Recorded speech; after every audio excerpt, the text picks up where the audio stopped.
Right, ఇక పొగాకు రైతులపై రాజేష్, మాజీ సీఎం జగన్ కున్న ప్రేమ ఇప్పుడే గుర్తొచ్చిందా అంటూ ఇప్పుడు ప్రభుత్వం టీడీపీ వాళ్ళు ముఖ్యంగా అక్కడ సెటైర్లు వేస్తూ ఉన్నారు.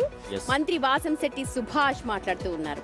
అధికారంలో ఉన్నప్పుడు రైతులను పట్టించుకోకుండా ఇప్పుడు పరామర్శల పేరుతో రాజకీయాలు చేస్తున్నారని విమర్శించారు.